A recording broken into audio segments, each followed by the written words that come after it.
Good night. Welcome to another Let's Talk.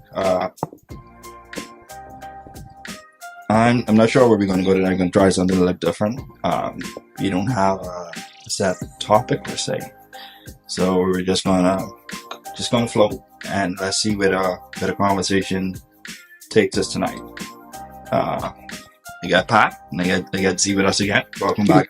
Good night, everybody. Good night. Good night. Thanks for joining us again tonight. I have a question.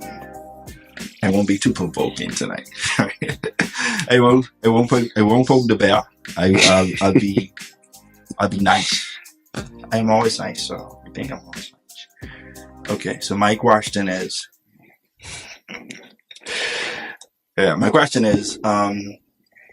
what is effective communication to you? I guess most people think, including myself, that we communicate effectively. What it is to you? What does that mean? What does effective communication mean? Let's start with Z. For me, effective communication. I think it's open dialogue.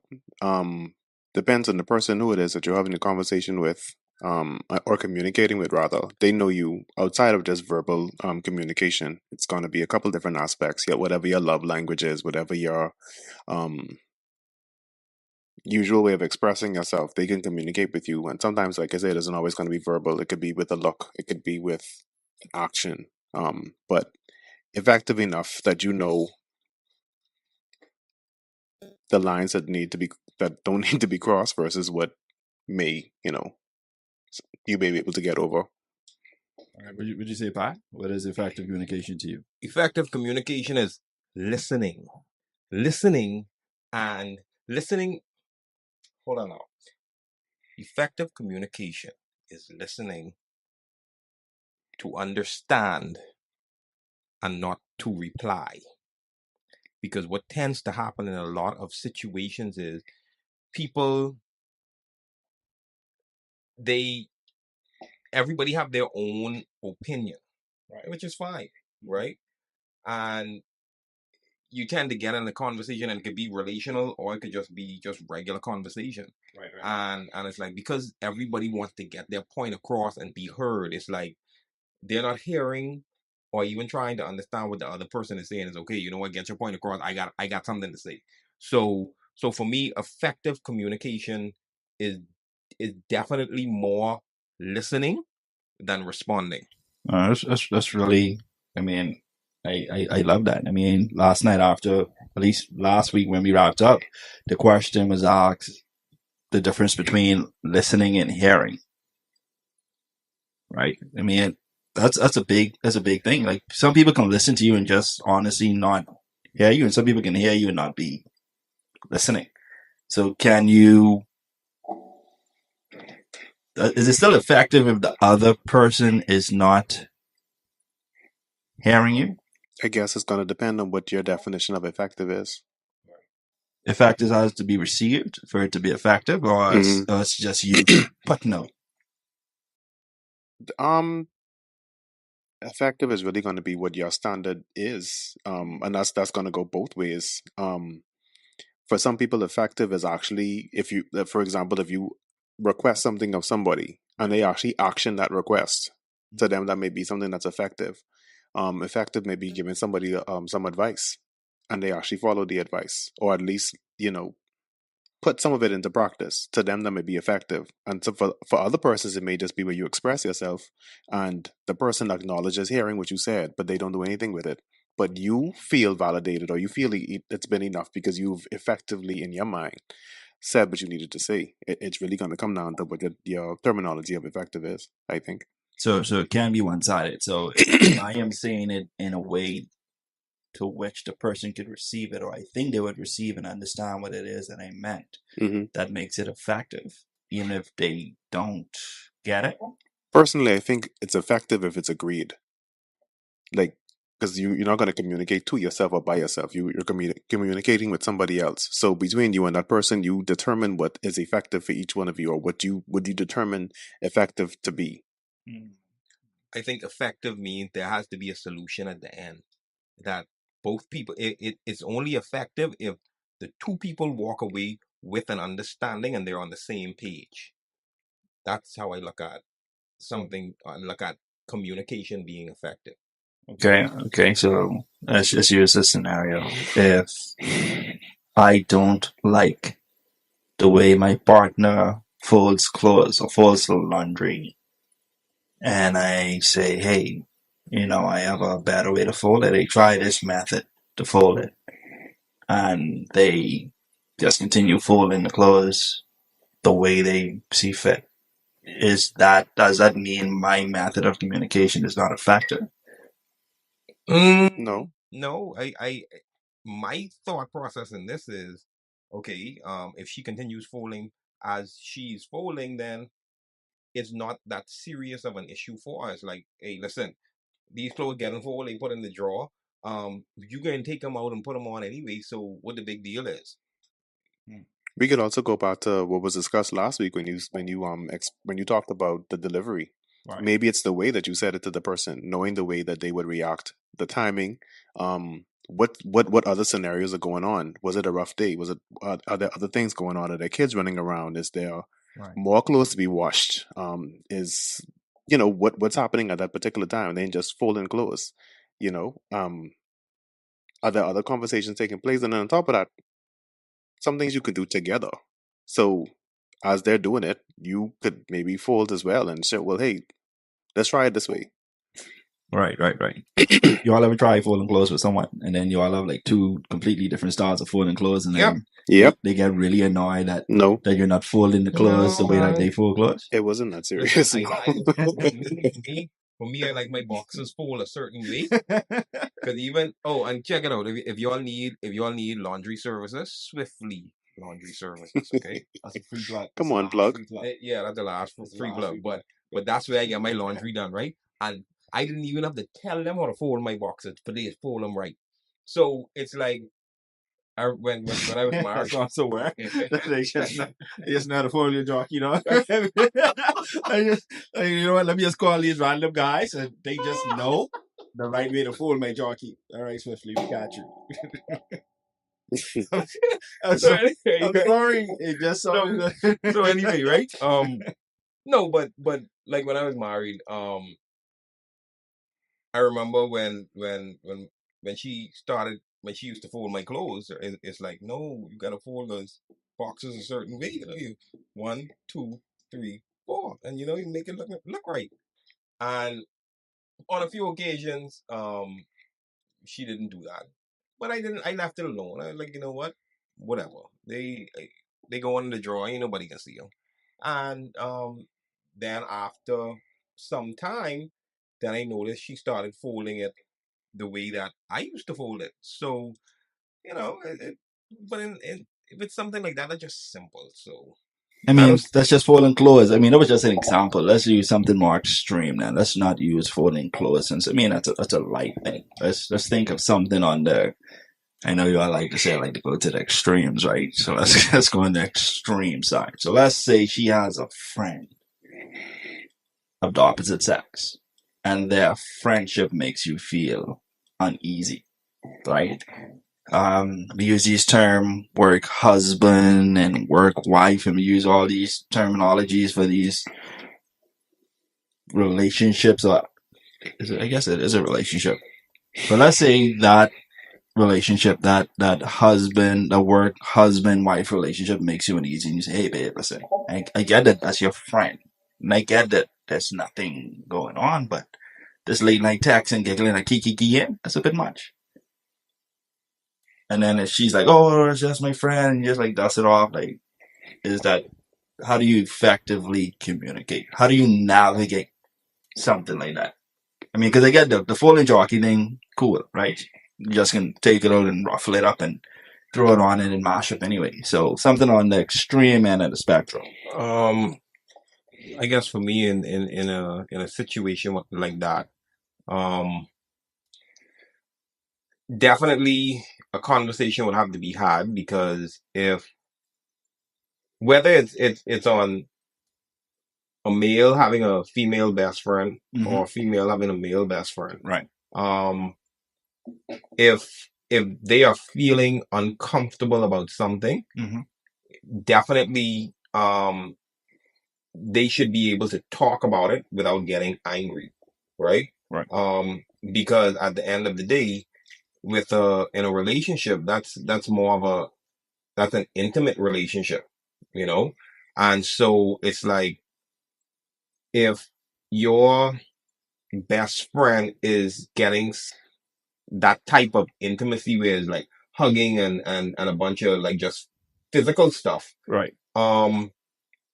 Yeah, if your partner feels insecure about that, that's valid. And if he or she expresses, hey, I ain't feeling this, then you should be willing to pull back, you know? See? For me, I don't think it's that cut and dry Right. always, but as a person who's been in this situation multiple times, um, The life of Z. I I can only give my personal experiences. Just to be clear, I Mhm. I've had several most of my friends are female. So with that, when we become cool or close or whatever, they have to end up having this conversation with their boyfriends or husbands or whoever. And I'm actually usually the one to initiate it. I ask them, hey, is it cool with whoever you're dating that you and I are close or friends or cool or whatever? Of course, I know my limits. I'm not going to message or call anybody after a certain hour, especially if they're a married person.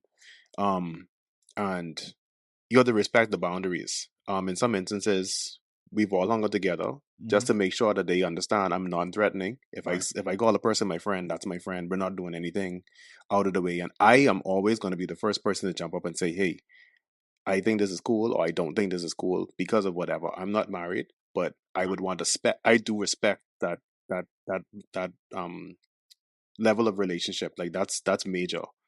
Not saying that a relationship isn't, but marriage is like a whole different realm, you know what I Right. mean? And Right. certain Right. lines that don't get crossed. Certain conversations we're not gonna have. Right. Especially if it's a colleague of mine, not just a regular friend. Certain things you just certain lines you don't cross. But again, I guess because of past experiences, people may feel away because of their own personal insecurities. They may feel away.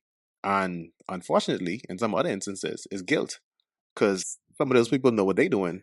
And Yeah. because of that, they don't trust themselves around other people. So they're not going to trust their partner. And that's an internal struggle that they got to figure out. So that's where effective communication comes in, right? I guess from they determine that, hey, I'm going to get serious with this guy, and need to let him know that I have a male best friend. And I mean, reality is it's 2024, male, female, whatever. Just Eh, to have the You conversation. you have to have the conversation. If your partner does feel a way about it, like Patrick said, I think it's valid. I think that you need to be in a position where you can have your partner express themselves freely without judgment and be able to, I guess, give whatever they need to give or say whatever they need to say to back up their feelings. Right. But conversely, you need to also be able to express yourself in a safe space and let them know, hey, this person is A, B, and C. However, you are A through Z, and you know, carry on everything else. We're just in this box, and there's nothing outside of that.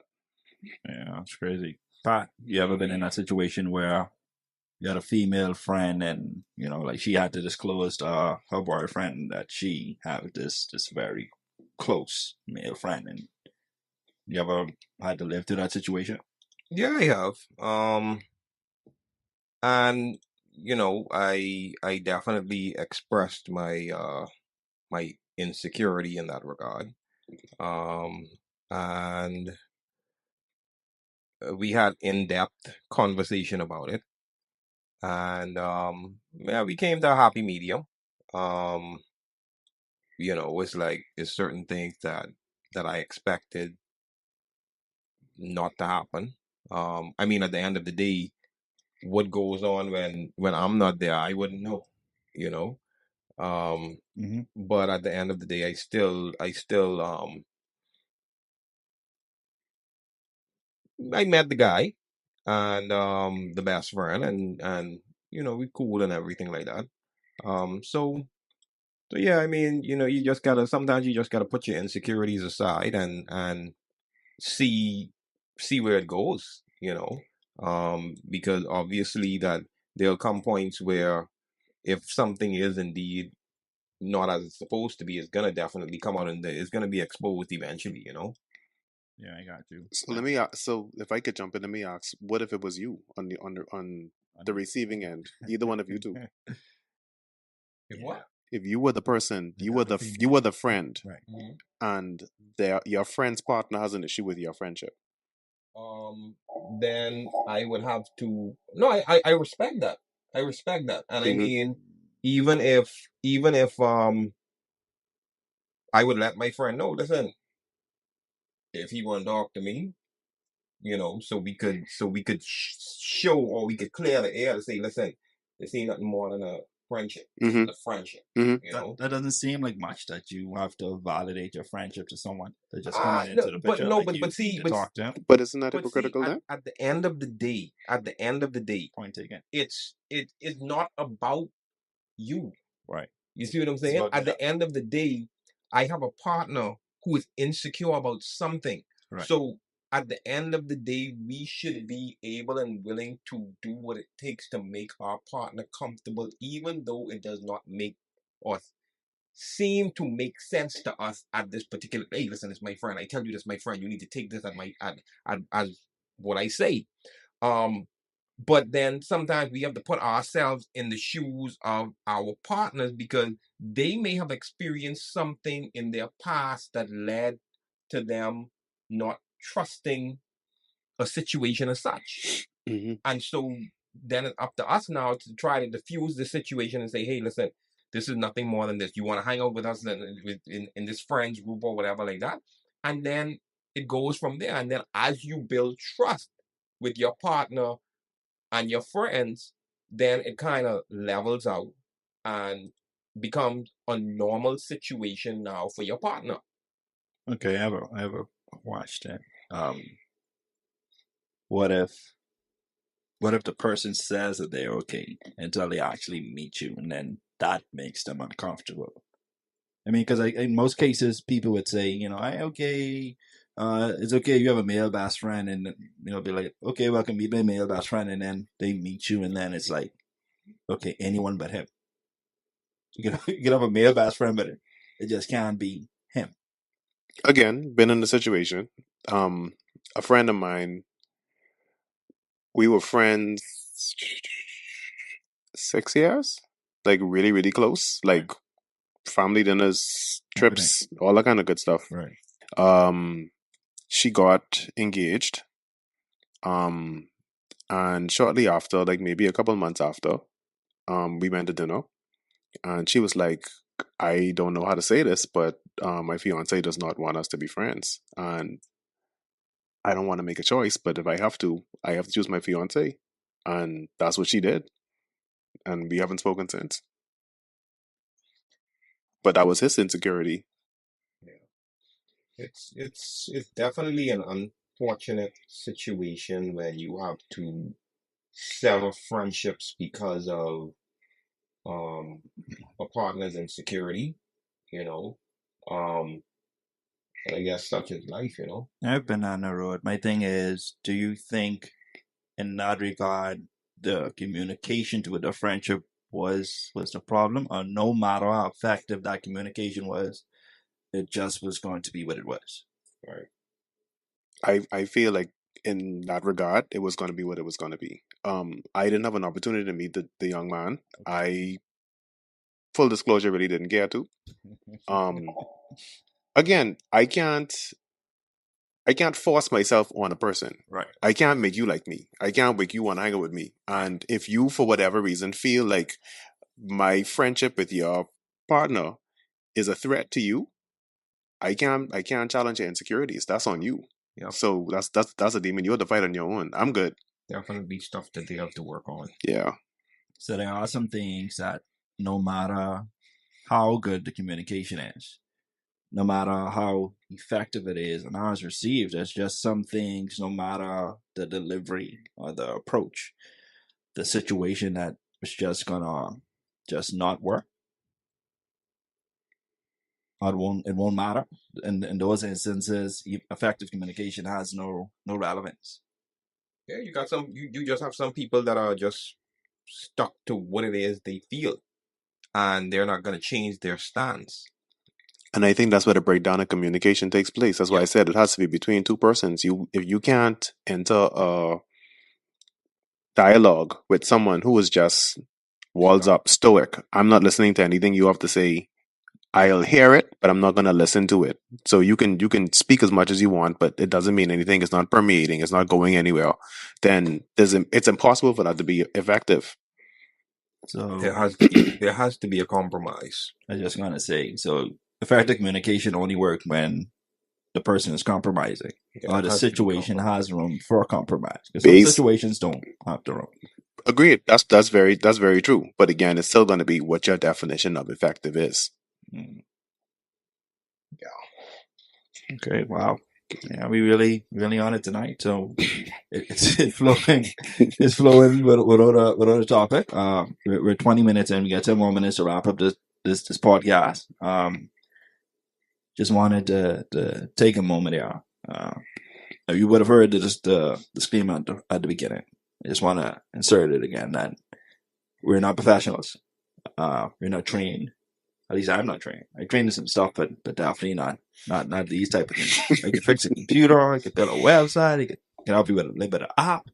Yeah, but definitely not trained. And yeah, just three guys, just dialoguing, just talking. Life experiences, what we've endured, what we've encountered, and just want you to come on this journey with us as we have open, frank dialogue. Let's go back into what it means to effectively communicate. Let's go with you, Pat. I'd love to hear, I guess, the worst dialogue you had when you were trying to deliver or trying to say something to someone. No matter how you said it, they just couldn't get it. If you could think of something that would have. No, I can't really think about anything because it's like if you're not getting it, I'm not gonna have a conversation with you. I ain't even trying to use up my energy, mental capacity to persuade nobody because it's like, all right, I'm trying to show you a better way or what I may think as a better way, but it's like if you just have a block in your head, I ain't doing it. I could say that could be frustrating on both ends. I could say it could be frustrating from both ends. You know, from the person that's delivering and think that they're effective, or think that they're delivering effective communication, and then another person just think the person just smile at you. Because some people stubborn, right? Like no matter how you say it, no matter how somebody you in say it, mind.